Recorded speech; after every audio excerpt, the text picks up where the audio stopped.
Vatican city, ये छोटा सा देश अपने आप में एक दुनिया है, आध्यात्मिक शक्ति का एक बहुत बड़ा केंद्र, लेकिन ये रहस्यों में भी डूबा हुआ है। इसकी सुनहरी दीवारों और शानदार कला के पीछे राज छिपे हैं।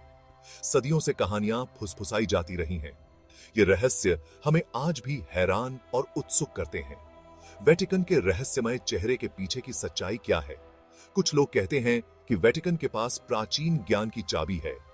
दूसरों का मानना है कि यह छिपे हुए सत्यों का खजाना है। गुप्त अभिलेखागार से लेकर विवादास्पद ऐतिहासिक घटनाओं तक वेटिकन हमेशा अटकलों के केंद्र में रहा है। यह वीडियो इन रहस्यों के दिल में उतरता है। हमारा उद्देश्य फुसफुसाहट और किंवदंतियों के पीछे की सच्चाई को उजागर करना है।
एक नए पोप का चुनाव एक पवित्र और गुप्त प्रक्रिया है।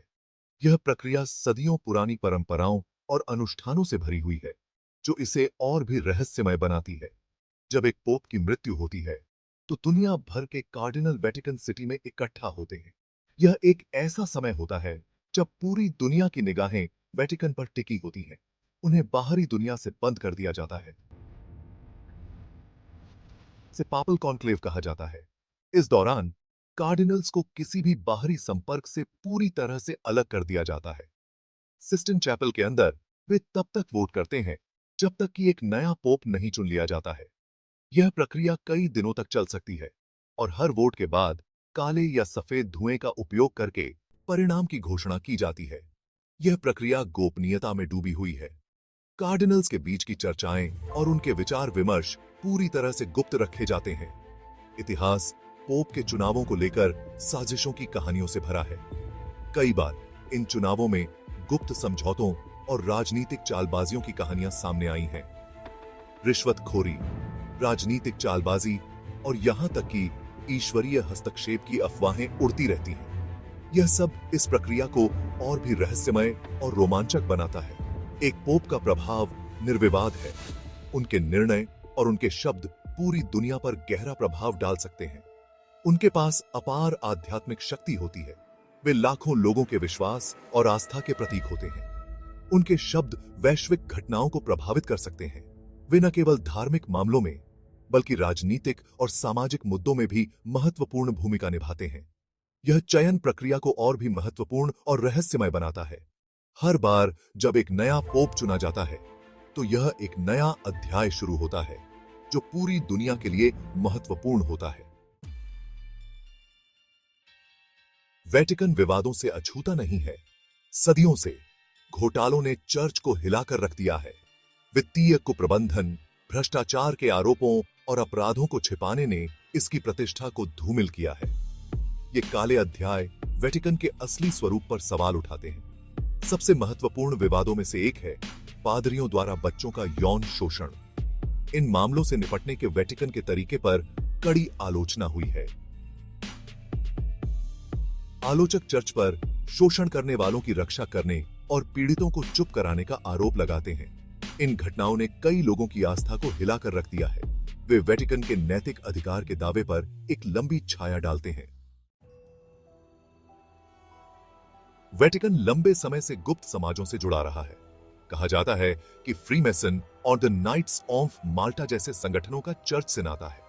कुछ का मानना है कि ये समूह वेटिकन के कार्यों पर प्रभाव डालते हैं। दूसरों का दावा है कि वे वेटिकन की दीवारों के भीतर छिपे प्राचीन ज्ञान की रक्षा करते हैं।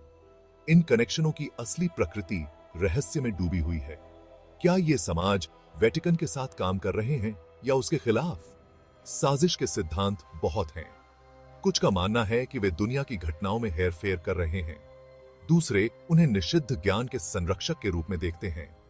इन मामलों पर वेटिकन की चुप्पी केवल अटकलों को हवा देती है। खगोल विज्ञान में वेटिकन की रुचि कुछ लोगों को आश्चर्यजनक लग सकती है। हालांकि चर्च का तारों का अध्ययन करने का एक लंबा इतिहास रहा है। वेटिकन वेधशाला दुनिया के सबसे पुराने खगोलीय अनुसंधान संस्थानों में से एक इतालवी ग्रामीण इलाकों के ऊपर स्थित है। यहां जेसुइट पादरी ब्रह्मांड के रहस्यों की पड़ताल करते हैं। कुछ लोग अनुमान लगाते हैं कि अंतरिक्ष में वेटिकन की रुचि वैज्ञानिक जिज्ञासा से कहीं आगे जाती है। वेटिकन को अलौकिक जीवन के ज्ञान के बारे में कई सिद्धांत हैं। कुछ का मानना है कि चर्च के पास अपने अभिलेखागार में छिपे हुए एलियन संपर्क के प्रमाण हैं, जबकि ये दावे निराधार हैं। ब्रह्मांड के साथ वेटिकन का आकर्षण साजिश करना जारी रखता है। वेटिकन के आसपास के कुछ रहस्य फातिमा के तीसरे रहस्य जितने दिलचस्प हैं। 1917 में पुर्तगाल के फातिमा में 3 चरवाहे बच्चों ने दावा किया कि उनका सामना वर्जिन मैरी से हुआ था। उसने उन्हें 3 रहस्य सौंपे, भविष्य के बारे में भविष्यवाणियां, जबकि 2 का खुलासा हो चुका है। तीसरा वेटिकन द्वारा एक गुप्त रहस्य बना हुआ है। साजिश को और बढ़ा रहा है रहस्यमय प्रोजेक्ट लूसिफर।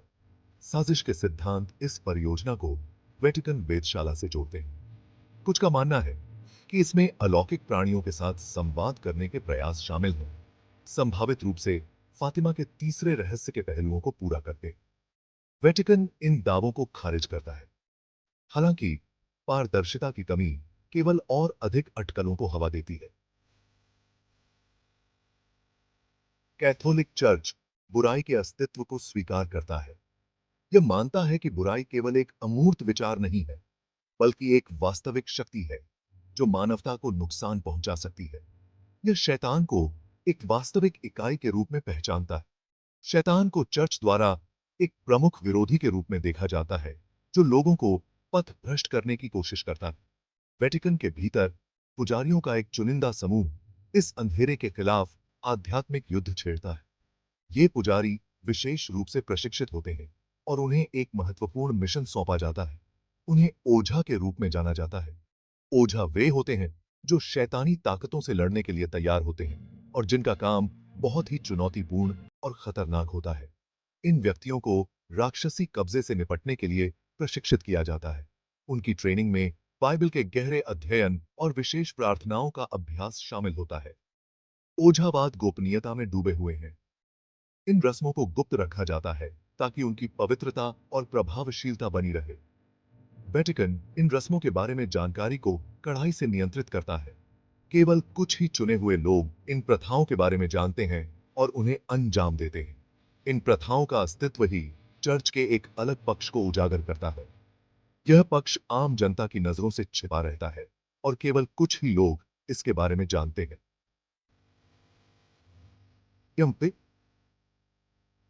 ये परछाई में लड़े जा रहे आध्यात्मिक युद्धों की एक छिपी हुई दुनिया का खुलासा करता है। यह दुनिया रहस्यमय और भयावह हो सकती है, लेकिन यह भी विश्वास और साहस की कहानी है। जबकि कुछ लोग ओझावाद को अंधविश्वास मानते हैं, वेटिकन उन्हें गंभीरता से लेता है। चर्च का मानना है कि यह एक महत्वपूर्ण आध्यात्मिक कार्य है जो लोगों की आत्माओं को बचाने के लिए आवश्यक है। यह आस्था की शक्ति और अलौकिक की वास्तविकता को पहचानता है। चर्च का मानना है कि विश्वास और प्रार्थना के माध्यम से बुराई पर विजय प्राप्त की जा सकती है और शांति स्थापित की जा सकती है।